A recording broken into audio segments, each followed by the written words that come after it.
Hey, listen up. We got another episode of Wise Kracks, featuring the crack man himself, Bill Krackomberger, and our co-host, Jon Orlando, straight from Las Vegas. Wise Kracks is your ticket inside the world of sports betting, with tips, picks, special guests, and more. Only on WSN.com. What's up, Wise Kracks Nation? We are back. Jon Orlando here from Las Vegas, and I've got Mr. Bill Krackomberger back in Las Vegas, back with the brick backdrop in the house. I like it. Welcome back. We're back. I'm going to be bouncing back and forth, though, between New Jersey and Las Vegas all football season. So, hey, you're a traveling man. That's okay. Yeah. You're a traveling man. But however, it's good. We can film from anywhere. I love it. So we're good. How was Thanksgiving? I had a record. I'm not kidding you. If there was 12 slices in the pumpkin pie, I'm not kidding you. I think I had 9 of them. That's a real number. Over 2 days. 2 days of just insanity. I'm still under the, and I know I'm stubborn. I'm still under the non-celebratory kind of mood for holidays without my mom. I'm stubborn. I'm sorry. That was a very. You don't have to be sorry. You don't have to be sorry for my mom. So I try to listen. I'll have it, and I'm gonna actually have a little get together with my wife at a dinner table tomorrow night. We're gonna make some stuff that we normally would have made Thanksgiving. She knew I was kind of running around, so it's not what it was. But listen, I'm glad everyone else had a great Thanksgiving, and I have some really warm, fond memories that for 50 years straight that I wouldn't change for anything. So great. That's awesome, man. Before we talk football, and there is a lot of football to talk, Mike Tyson stepped in the ring on Saturday night against Roy Jones Jr. Did you watch the fight? I did. And, I'll tell you, when the line, when it was talked about first, this line came out at Tyson minus around 240, and lots of the sports books had it. By the time it came to fight night, only DraftKings that I know of, John, unless you know someone else that had this. I don't know anyone else that had a line on this fight. Do you? Yeah, I don't think so. I think because originally, they had said there's no judges, no winner will be declared. Yeah. And I think that was per the Athletic Commission. Wanted that. They had a lot of funky rules with this. I think right? No knockouts were supposedly allowed. Any major cuts, the fight was going to be stopped. I only saw a couple of sites that put it up. I didn't see if anyone put up a draw. Did you? They did. Oh, yeah. What were the odds on the draw? DraftKings put up a draw at 8-1. So it was a 3-way line, like minus 200, draw 8-1. Or you could just bet the draw at I think it was 8-1 I seen. Because I seen it at DraftKings. We can actually get right on the DraftKings app and look at all the lines here from Las Vegas. You don't even have to have an account. So, but tell me you bet the draw. Did you? No, I didn't bet the fight at all. No. I'll tell you, I don't really know. I think that my own opinion, and DraftKings isn't going to like this. I think they really should have refunded everybody. I think they should have gave a courtesy refund to anyone that bet that fight. It would have been good sportsmanship, like PointsBet does that once in a while. That's interesting. FanDuel does that once in a while. If they didn't like something they've seen, they'll give money back. It's a good marketing tool, and it's really, as long as it's low exposure. Yeah. What are your thoughts on, and then we'll move on to football, but what are your thoughts on this Legends League that I guess Mike Tyson is forming, where we might see more of that? Is it good for boxing? Is it bad for boxing? My thought is I kind of applaud anyone over the age of 50 that can make millions of dollars in an athletic competition. America, go for it. Yeah, Evander Holyfield said he's ready to come back too and fight any one of them, and he could definitely use the check also. Here's a guy that went through $300+ million. If you look up his net worth, it's less than $500,000 now. So what does that make you think when what pops into your mind when that happens? Do you feel sorry for them? Yeah. Go ahead. I'm sorry, John. No, go. Do you feel sorry for the guys, or do you is it shame on them for blowing through it, or is it one of those things where from their upbringing, from where they came from, they just never had the proper resources around them to help them, and the resources you end up having behind you when you do arrive to those kind of numbers coming from where they came from. The resources you have are leeching off of you, right? You don't have people that are protecting you. Yeah, I'll tell you, I feel bad for them because I can understand it a little bit, believe it or not. I have to admit, I'm a street kid that I don't know how to handle money. I don't. If I want something, I'm not really good on spending money on myself, but like if my wife or my friends, and I flew 3 of my friends back with us. And just to give you a perfect example, like I flew back from Jersey and I'm not going to sit in first class alone. I put them right in first class with me. It's just stupid. We're only flying back 5 hours on a plane. Why do I got to spend $2,000 on airfares? But I don't care. I just did it because I don't have no valuable of money. And I hope my income stream doesn't slow down or stop. This is something where I can't age and outgrow it. I can still always make money in betting sports, and I think it's always going to be here. And it's just my life is just enjoy life while you're here. And I'm sure that's what a lot of these guys did too. But they had a lot of guys stealing from them too. They had promoters and investment guys that were around them, and even friends that would leech onto them, like you said, just for money. So I kind of feel bad for those guys. And it's nice, I guess, they put a couple bucks in their pocket now. Yeah, for sure. So, Crack, normally after we do our little quick catch up, I would ask you how your week went last week. Are you winning? And before the camera started rolling this morning, you shared with a handful of us here on the show. I won't say the number, don't worry. But you showed me a number of how you're doing. Actually, that was, I think, just last week, not even this season. What you showed me for last week, listen, that is unbelievable. Like I knew you win, but oh my God, should I not have brought this up right now? I'm sorry, but that's on certain type of wagers. I'm showing you a spreadsheet from certain type of wagers that you can only get in certain jurisdictions. So every week has been good. Listen, this football season has been unbelievable. I can never expect a football season like this season. So we have crushed the NFL. Which is just something I really didn't bet too much on. I mean, I do bet NFL totals, which the totals actually lost this past week, but we do bet on proposition bets.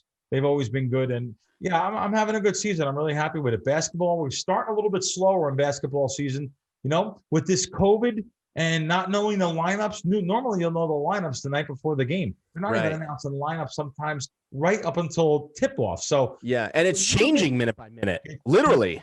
Yes. You can see what's just happening in football. You can see what's happening in, that we're trying to get this Pittsburgh-Baltimore game in so they don't have to have an extra week added to the schedule or something. It's very, very interesting year. But yes, it's been good. Been real profitable. A little later in the show, we're going to have a fantastic guest today. Who'd you bring for us today? Oh, we have the legend, Jimmy Vaccaro, 40-year storied career in this business. And in the sports betting business, he's on the other side of the counter now, of course, and he's worked for some of the best guys in the world. Michael Gaughan, Steve Wynn. He's been down in the Bahamas. He ran the Atlantis for a while, sportsbook.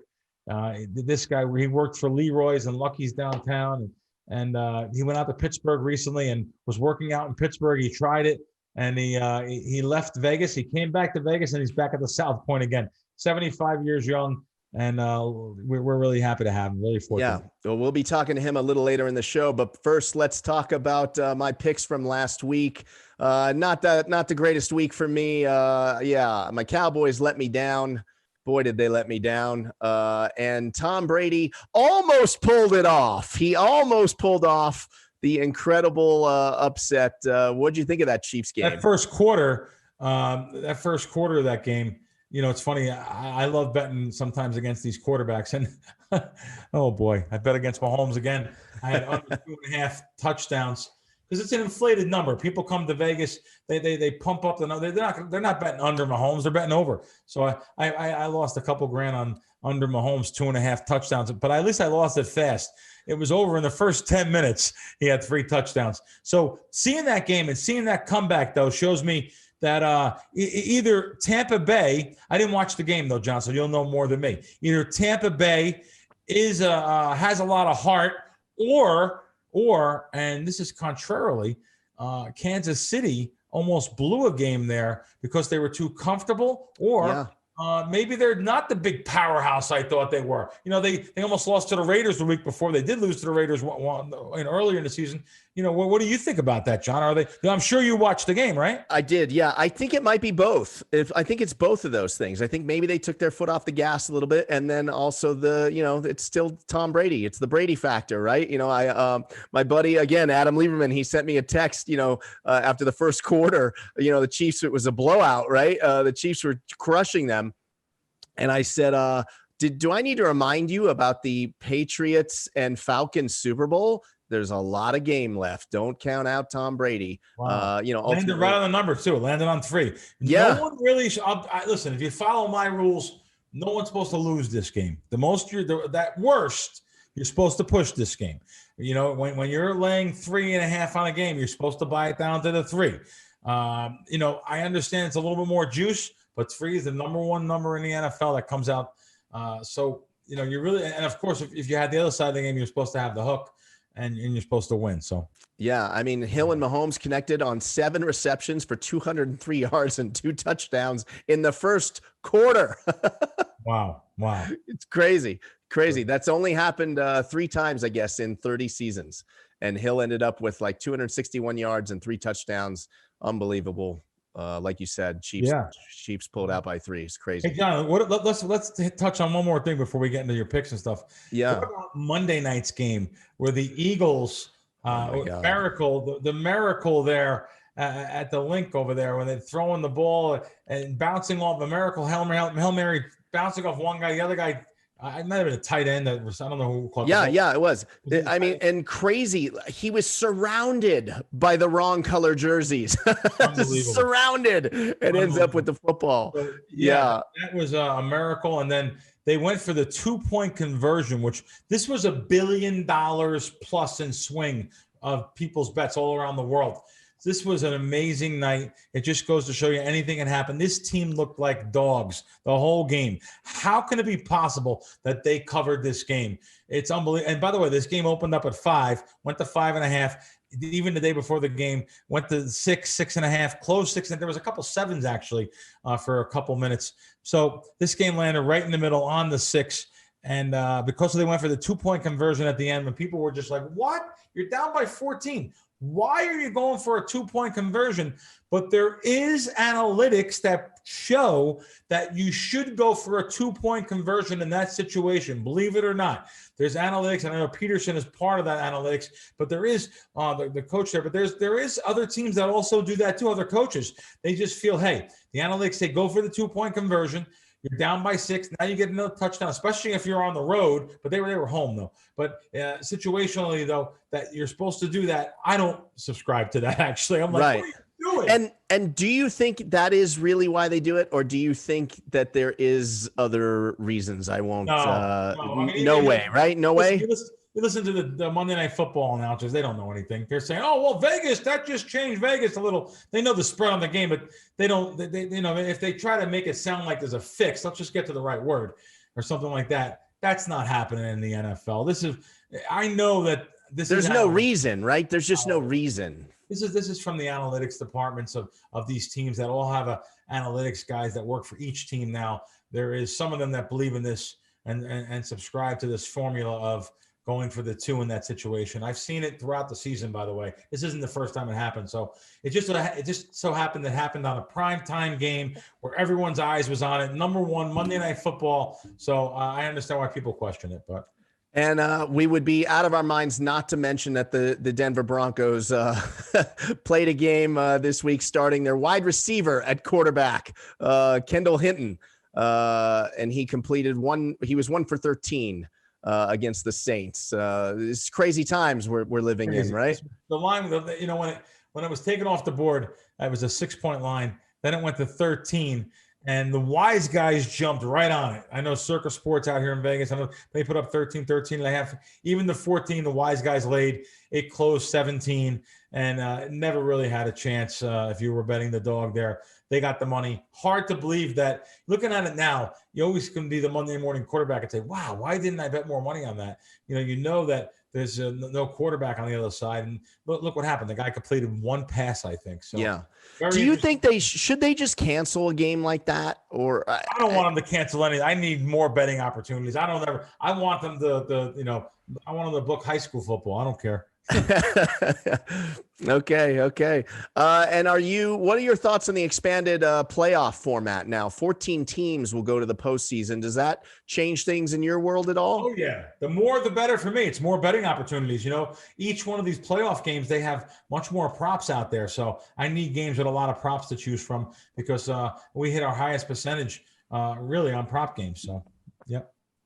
Now, I'd like to remind everybody to head over to WSN.com and get all of the latest picks, spreads, all the info you need, the sign-up bonuses. Crack, you're on WSN.com religiously before we start every single show. Before we start every show, I don't know if people realize that. That's where the Crack Man is. He's on WSN.com. Are you not? You said before we got on air, so let me go there again and see if anything else is new that's up there. There's a big article on talking about the sports betting coming to Michigan and Detroit, and this is going to be a big thing for them. So there's articles on everything there.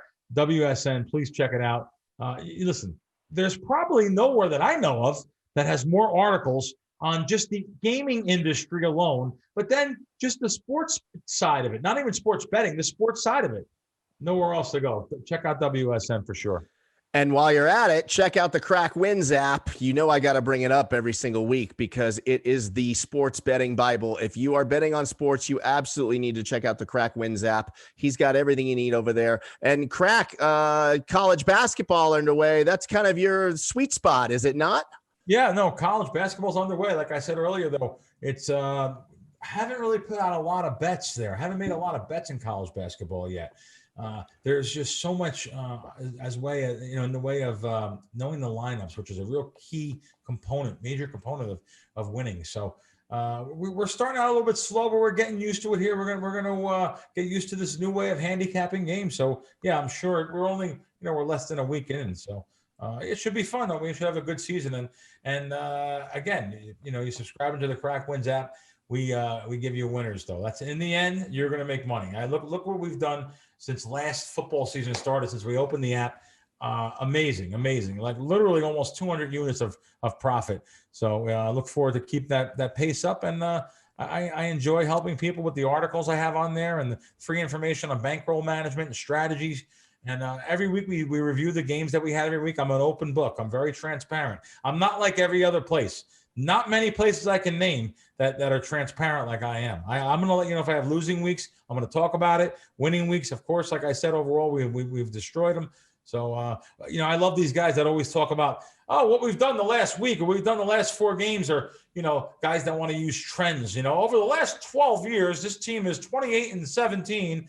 It's a total different teams now, but that 28-17 is a buzzword. It wants to suck you in. It wants to get you in there. Right. So, we don't do things that way. I'm an open book. I'm legit. And that is what everybody loves about you, Crackman, that you are an open book. So check out the CrackWins app. It's on Apple. It's on Google Play. Check it out today. And coming up now, it's that time. We sat down with a legend, did we not? A Las Vegas sports betting legend earlier today. Absolutely. Here's how it went. Check it out. Hey guys, we have a legendary guest today. Jimmy Vaccaro was handpicked by Steve Wynn in 1989 to open the Mirage, which basically changed the Las Vegas Strip forever. Jim, thanks for joining us. And let me introduce you to my co-host, Jon Orlando, whose father is Tony Orlando, which performs over at the South Point all the time. And wow. Yeah, so I'm sure you know who Tony is, of course. Right. Can you get me a date with one of the 3 Dawns? I'll work on that. All right, kid. How you been? I'm good. It's an honor to talk to you today. Cool. Well, thanks for joining us, Jim. I'll get right into the questions because we have about 5 or 6 of them for you. So Jim, I don't even know the answers to a couple of these. So these are some questions I came up with. But, we know, at least I know you grew up back in Pennsylvania. I was just wondering what it was to grow up in Pennsylvania as a kid, such a blue collar. My father, by the way, people don't notice, my father was a country farmer from Ohio and my mother's Italian from the Bronx. It's amazing they met each other. But there was gambling going on back in Ohio when he was a kid too. So sure. I just want to know, how did you get introduced to this? Was it like Steubenville, Youngstown, or Pittsburgh, all the same kind of places, or what? Yeah, obviously, Bill, we come from the same type of background with our parents way back when. I was very fortunate growing up on the East Coast at that time, and I'll tell you why quickly. It's simply, obviously business was good. My dad worked in a steel mill like millions of other people. You worked in the steel mill, you worked at, construction, you worked in a factory, but everybody had a little bit of money. So there was always something going on. I understood what 11 to 10 meant when I was about 10 or 11 years old. I didn't bet it, but I understood it. So just being around there, I can still see Manuel coming around in the morning with Al Donatelli, taking the numbers, betting 25 cents on a number. Then Erwin Urick, getting invited to his house with my brother, and he was a medium-sized bookmaker. And when he booked $300 a game, I thought it was like Jim Toback, betting $100 million a game. So I grew up around it, and I was very fortunate to be a part of that youngster, obviously being introduced. And then all the towns that you mentioned, Youngstown, Steubenville, Poland, Ohio, Weirton, West Virginia, they were on board too, as I'm sure you can give me a million little names back there where you was. I can remember walking into Joe Nagaro's Karma News in Braddock, Pennsylvania, where you walked in the front and you could buy the Pittsburgh Post-Gazette. You went through a door and it was like a viewing of the Sting. Remember the Sting with the blackboard on the wall and everybody else, in there going around. So I was fortunate. I never had a job.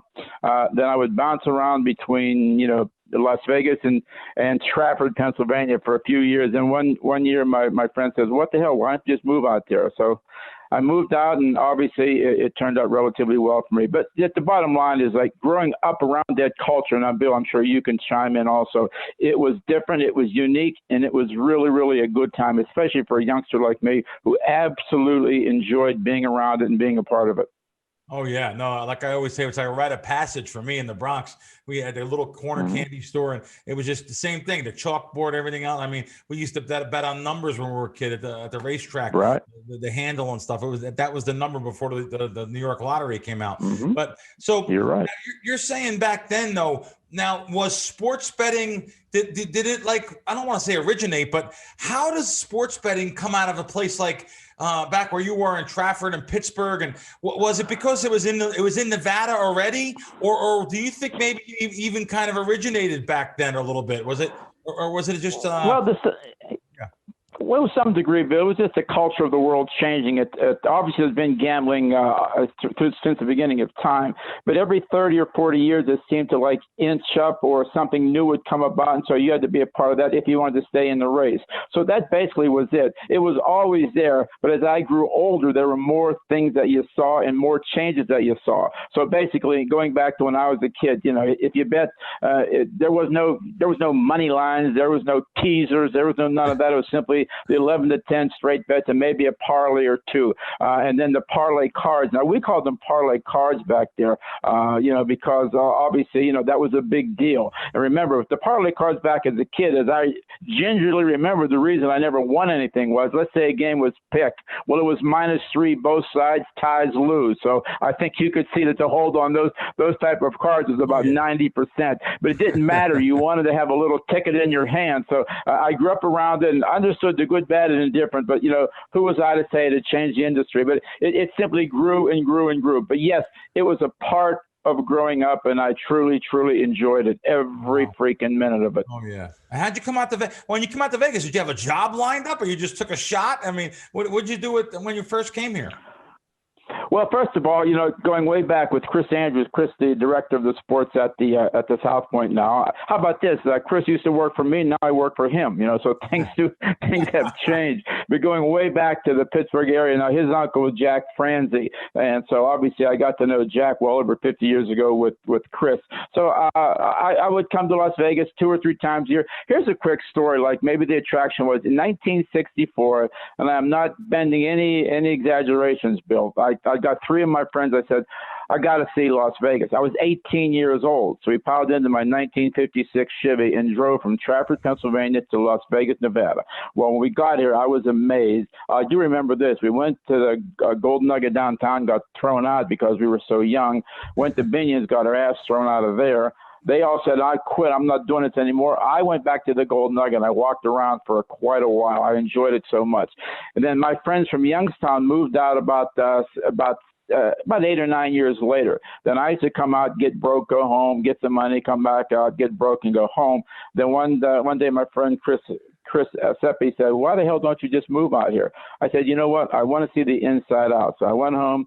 God bless Margaret Vaccaro, my mother. She got me $130 for a plane ticket, and my brother drove me to the airport. And when I came, I stayed with my friend Chris for a while. Then I said, I got to go to dealer school and then get a job from the inside. So basically, my first job was with Michael Gaughan in 1975. So it was going on 46 years that I knew Michael. But the short answer from a long thing, Bill, was simply I wanted to come and look from the inside out. And I dealt 21 at the Royal Inn, Michael's first casino, for about a year. Then he opened up the sports book, and my great phrase of all time was like, Michael looked at me and says, "Do you know how to run a sports book?" And I said, "No." And he said, "Good, neither do I." So then we went downstairs and opened up the little thing. And then then you go to the Barbary Coast. The Barbary Coast was an absolute skyrocket. Then I opened up Kerkorian's place across the street. Yeah, then Steve Wynn, basically, he did change a lot of things because obviously I can remember being a part of the designers when they set out to make the sports book at the Mirage, and things were quite different then, but I enjoyed it. And yes, I played lucky because when I first hit all these places, Bill, remember, there was no sports books in the hotels, just the Harry Gordon Churchill Down or the Santa Anita, whatever stuff like that. So I hit right at the right time, proved myself a little bit, then, as I say, the rest is history. That's great. Jono, you got some question for Jimmy? Yeah, I do. Man, I could listen to this all day long. This is just gold. Yeah, Jim, I got a couple questions. One is, so on, let's say when Monday hits, I always call my buddies and we recap whether we won or lost. If we won, we talk about how we crushed the books and things like that. On the other side of the table, do you ever have, or did you ever have conversations like that with Michael Gaughan or Steve Wynn, like on a Monday, and go, "Wow, did we smack them this weekend"? No, not really. Again, I was fortunate. And if you remember at that time, obviously Michael Gaughan with his father, the legacy, the great Jackie Gaughan. So there was a lineage there from when Michael was a kid back in Omaha, Nebraska. But I never had a problem with the winning or losing. Now, actually, I didn't lose. I'll tell you a quick story. It was a Monday, and some reason I was over the Gold Coast, and I was running the Mirage at the time. I was eating lunch with a bunch of friends over there, and Jackie Gaughan showed up. That's Michael Gaughan's father. And all the favorites had shown on the Sunday. So I never forget him walking by me. He said, "How'd it go, kid?" I said, "Wow, Jackie, we lost $1.4 million." You know what his answer was? Here was his answer. "Well, it's better than losing $1.8 million." And I said, "Yeah, I guess you're right." So whatever. So I never got a call. And that day that I lose $1.4 million, I was at the Mirage. The phone never even rang, because here we go again. But this is a different time, a different place. We're going back well over 30 years. I never received a phone call from Steve Wynn saying, "What the freak did you happen back there?" Because it was a two-way street with everybody. There were days where we won 400,000 or 500,000 and the phone didn't ring either. That's the way I've always played it, and that's the way that I think people should play it. If you're in business, you do what you can and whatever, but you don't get too excited if you get your ass kicked, and you really don't get too excited if you go good. Now, everybody's been around town, though. The last month for the books has been relatively well, but me and Chris don't talk about it. We just know it's another day behind us and go forward. And Chris obviously is as good as it gets. I landed in a soft pillow when Michael asked me to come back and help out. Can you believe it's going on 8 years? And then when Chris joined in, it's close to 5 years now. And it's very simple. I give Chris my opinion. He asks me questions now and then, and I do what I can for him. But he is the boss. Whatever he says, we follow the rules and instructions. But it's quite different than it was even going back a short 30 years ago. But I like the metamorphosis. I like it. There are some things that I enjoy with the change, and there are a lot of things that I don't enjoy with the change. But I can't change the world. I can only do what Chris asked me to do and go from there. That's great stuff. That's great stuff. My last question for you, you kind of segued it for me. So, there's been a lot of change over the years. As you're talking to us right now, you're on a nice old school flip phone, just like my dad still uses. And like Dana White, president of the UFC still rocks a flip phone. But now you can make bets with your iPhone, with your smartphone, with your Galaxy phone. Mm-hmm. What are your thoughts on where we're at today and where the future of sports betting is going, and how easy it is to make bets on your phone? And what are your thoughts on all that? Well, first of all, quickly, again, I saw a big change from the early '80s on. I'll go back 40 years, 35 years at least. There were some people who came from Washington D.C.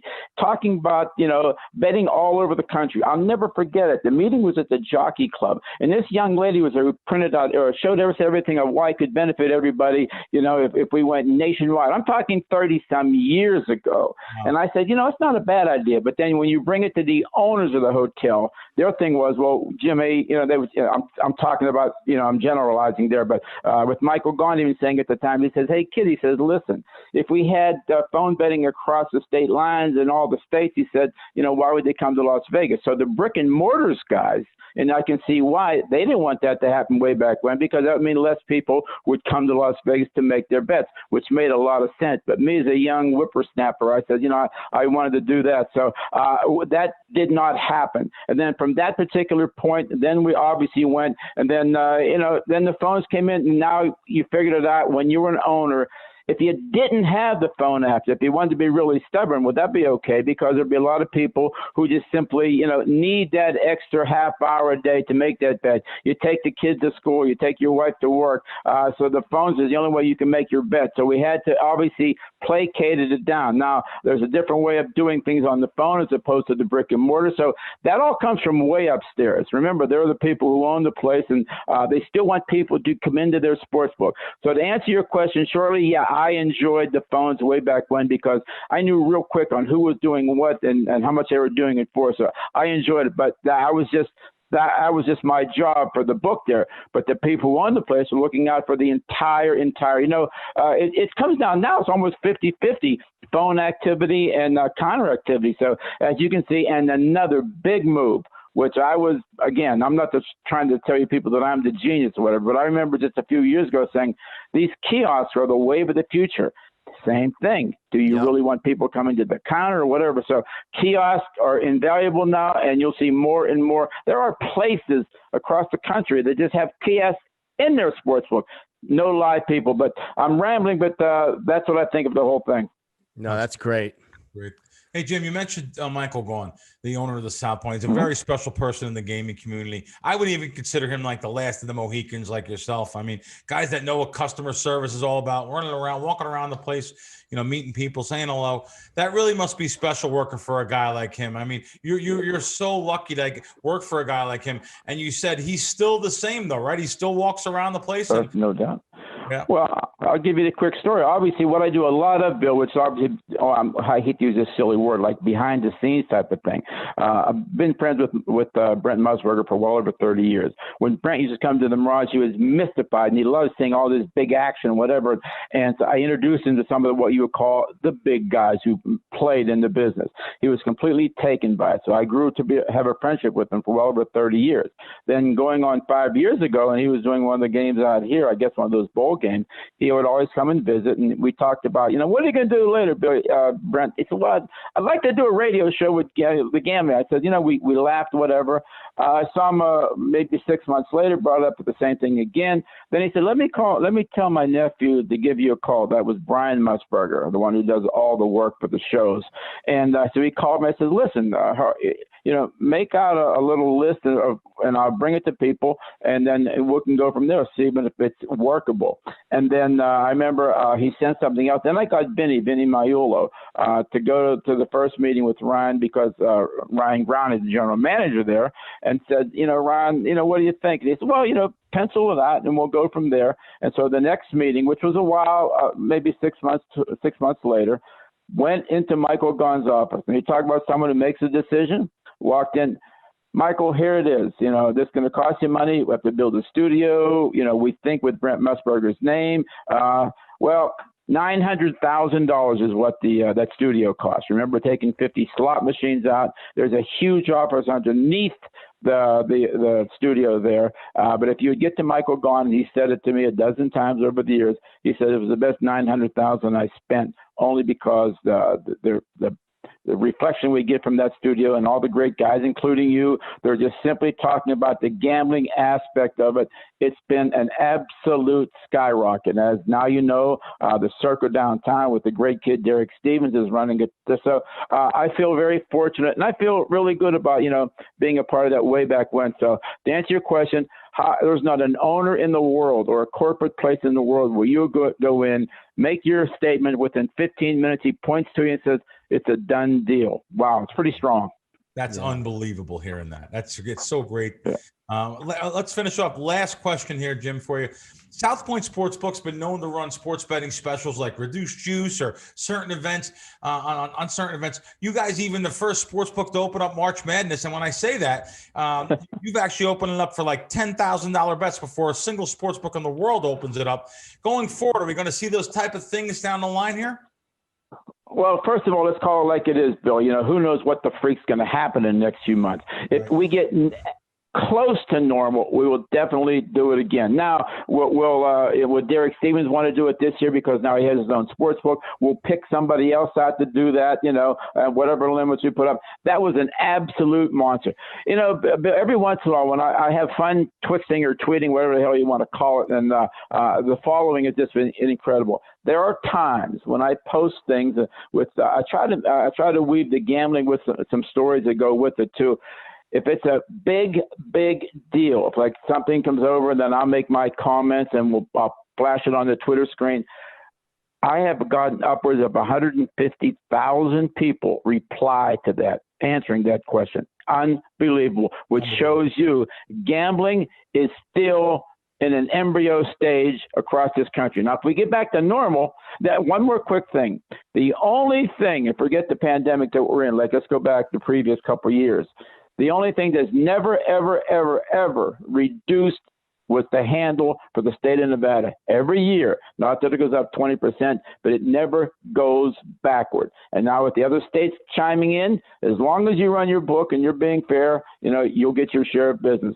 The only thing I think that would ever hurt Las Vegas books would be if California would chime in, but obviously that's 10 years away. So that's how I feel about the industry. It's done well for me. I like to hang around for a while because I just do nothing but go to the spa and answer questions.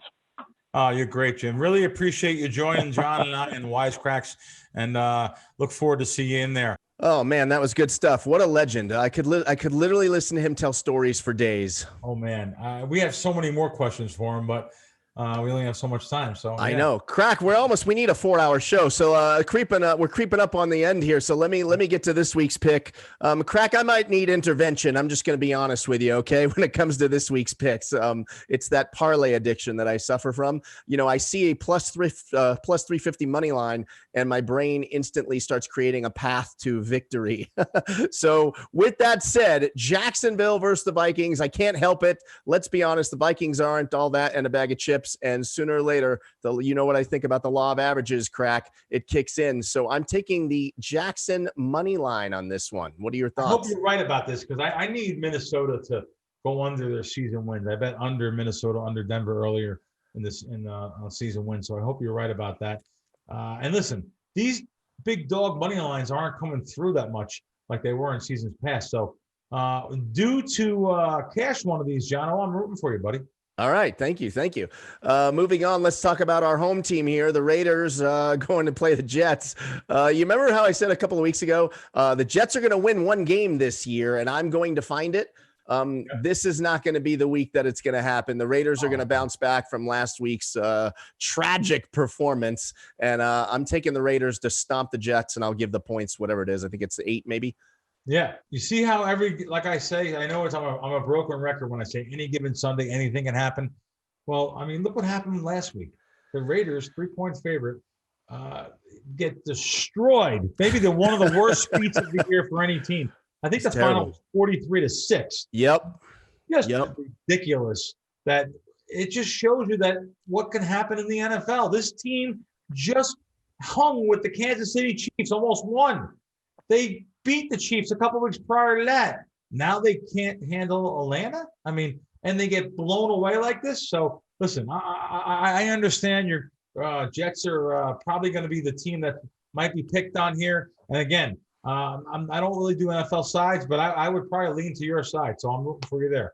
Fantastic. Okay. And my last game is giving me my street cred game. I don't know if I get a lot of street cred for this one. Saints at Falcons. It's that money line thing. Intervention, Crack, help me. I'm going with the Falcons money line on this one. I think they got a little bit of momentum from last week, and the Saints, without Drew Brees, it's a different ball game. Although their quarterback's done pretty good. Yes, he did. Yeah, absolutely. But I'll just tell you, I have to probably tend to agree with you again. I didn't bet it, but I always tell you if I'm against something too. After that Falcons victory last week, they may have some playoff hopes in their future. It's going to take a while. It's going to take a little bit more than just winning this game, but So I'm going to root for you here too, and hopefully you could, like you said here. I know we were talking earlier about these parlays. You'll probably parlay all three together. So 100%, but I'm going to take them all each individually too, because I'm learning, Crack. All right, we skipped out on our Twitter questions the last week. So let's get some Twitter questions in this week. We've got a couple good ones for you. We've got one comes from @Giambi999. I wonder if he's related to either Jason or Jeremy. So my favorite brothers ever to play Major League Baseball. Let's see. @Giambi999 says, how many caps do you have, and how do you keep them so clean, Crack? What's the secret? Well, the secret is just buying them. But however, no, I will tell you. I did a show years ago on ESPN called Cold Pizza in the morning. I remember it. Remember the show? Okay. So Kangle seen me on there, got a hold of someone on ESPN. ESPN got a hold of me. They sent me a box of a dozen different ones. And the box they sent me, though, they didn't realize I'm not going to wear the pinks, the red. They sent me pink, red, green, blue. I mean, right here on my left here, I have about 9 of them. They're all darker ones. There's brown, blue, 2 black ones, 2 blue ones, 2 gray ones. So I do have some there, and I keep them in a rotation, and yeah, they're pretty easy to keep clean. I don't throw them in the washer or anything, but if I feel they get old, I just leave it on. I throw them in the bin with my old sneakers and stuff and give them all away. So I thought you were going to give me a Jerry Lewis answer, and tell me that you never wear the same cap twice. Remember, he was like that with socks. Did you ever hear that old story? Right, Jerry supposedly never wore the same pair of socks twice. He had a lot of eccentric ways. Absolutely right. No, I wear them over. All right. Next question comes from Ideas Squared. He asks, which sport or sports is the most profitable for you? And is there more advantage in college football with larger spreads where you see less parity compared to NFL teams? Good question. This year has been a little bit unusual, whereas the NFL has been my go-to thing for betting on proposition bets. I would say proposition bets probably are the most profitable for me. But when you talk about college football, this college football season was very different with all the COVID regulations in effect. And it was just a different type of season. It wasn't the big profitable season I thought that I'm used to in college football. I'm hoping I'm going to get that in college basketball. So the larger spreads kind of don't mean anything to me. Maybe I'll tell you this. Here's a secret. I am more profitable on smaller spreads in college basketball than the larger spreads. So the games that are actually like -1.5 or +1.5, +2, +3, I am more profitable on those games than I am taking 22 points against somebody or taking a large amount of points. So it's a couple percent, no big deal. I'm still profitable on all of them long term. Why is that, do you think? Do you know? I think that sometimes at the end, these teams just give up, some of these big teams that are just down there. And maybe they're putting scrubs in just to give them some playing time. They know they're getting blown away. There could be many different reasons actually there compared to teams going very hard when they're a 1 or 2 point favorite and the games are playing closer to the number. So, but a lot of times those teams where you're taking +7 or +8 or +9, they're the ones that bother me the most losing, because it's all about fouls in the end. They're down by 4, they get their fouling, they're down by 6, down by 8, down by 9. And meanwhile, you covered 90% of the game, 95% of the game, or maybe even covered the entire game until that last foul. So those are the ones that bother me the most. But yeah, so thanks for your question. And keep the questions coming, guys. Just hit us up on Twitter or in the YouTube section, on the comments section, wherever you find us on social media. You can hit me up directly or Crack, whoever you want. And we will try to answer those questions for you next week and following after that as well. Crack, I want to remind everyone, I know how you feel about it, but I gotta brag on you, man. The CrackWins app, it's been a game changer for me. This might be the first full NFL season where I am in the black because of you, buddy. And I just want to remind everyone, go check out the app. It's got all of the information you need. The guy updates the app all the time. It is that combo of WSN.com and the CrackWins app is going to make you a winner today. Check it out. It's on Google. It's on Apple. Do it now. What an exacta that is. CrackWins app, WSN. Check them out, guys. Thank you. Right. Well, I don't know what to say, man. It's that time again. I get a little sad. I look forward to these shows and they go by too quick for me. But the good news is we get to do it again next week. And again, a closing statement for me. Like I said, that exacta, very interesting to go to WSN and seeing those bonuses because, John, let's close the show with this. There's some bonuses on there that I could in New Jersey from the WSN app.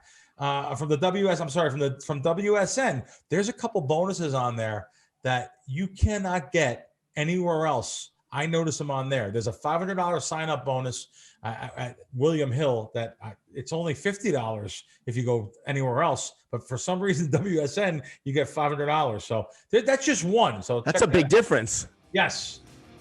All right. Well, check it out, people, and we will check you out next week on Wise Kracks.